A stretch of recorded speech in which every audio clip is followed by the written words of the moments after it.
asking for an update on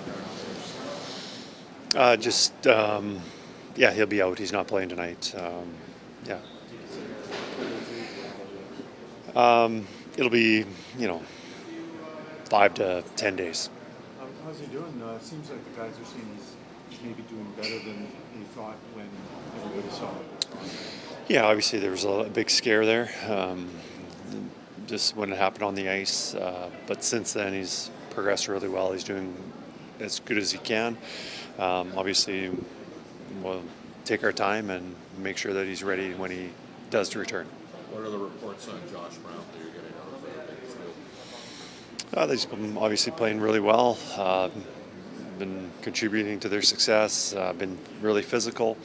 Obviously, a little shutdown defenseman who takes a lot of space, but also, the physicality, and also has had some fights down there. No Arvidsson for morning skate today. Is it game time, or are you going 11-7? We will go 11-7 tonight.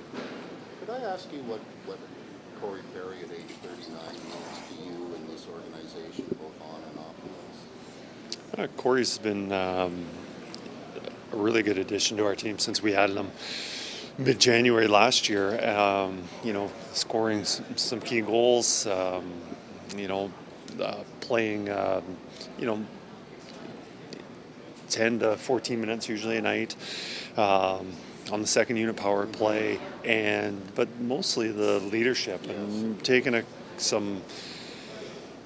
last year there's being some things being said in the dressing room. A lot of people have a lot of respect for his career and his success that he's had in the playoffs and the amount of Stanley Cup games that he's had. That some things being said and players listening, and being a big extension for the coaching staff. Are you surprised at anything he can still do on the ice at his age? And he says he wants to play till he's 45. Well, I'm not surprised. He's very good with the puck, and he's been making a career and being dangerous, being around that net, especially below the goal line, and finding ways to get it. Finding ways to sneak a goal in or making a play, and he's been exceptional in that role. And he's been moved up, and lately been playing with Leon, but a lot on the fourth line. But he's a player that just difficult to check around the net, and it's so hard to score in the NHL, and he's got an knack for doing that. Kris, can you judge a forward that's playing with Connor early on his game if they're not scoring?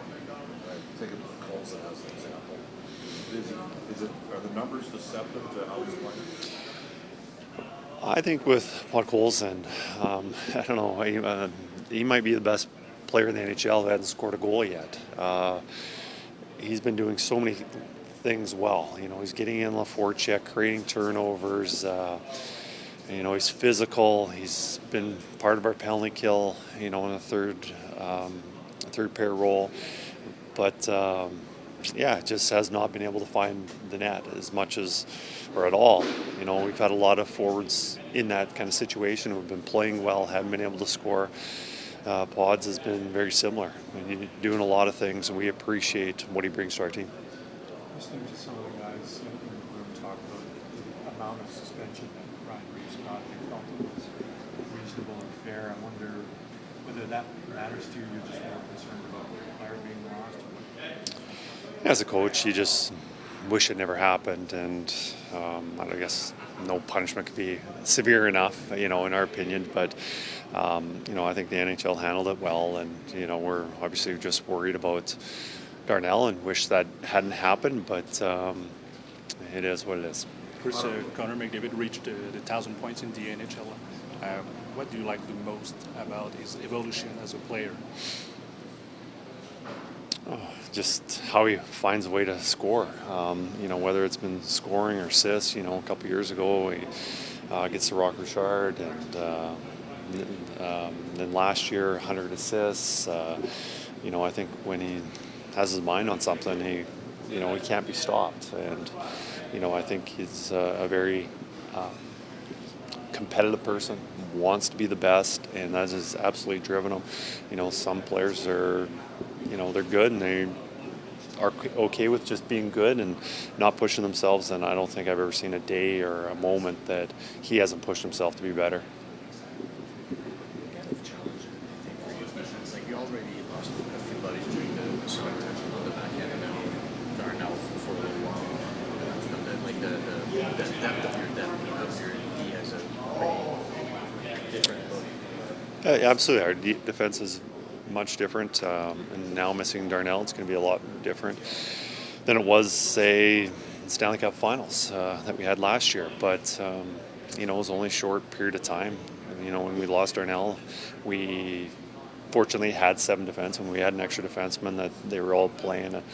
They did really well. We've got players that have played in the NHL. It's not that we're anticipating somebody coming up from our American League team to step up and be an NHL player. We've got depth who have been NHL players, and we just recalled a player that's spent a lot of years previously in the NHL. So we know what they can provide, and we're comfortable with that.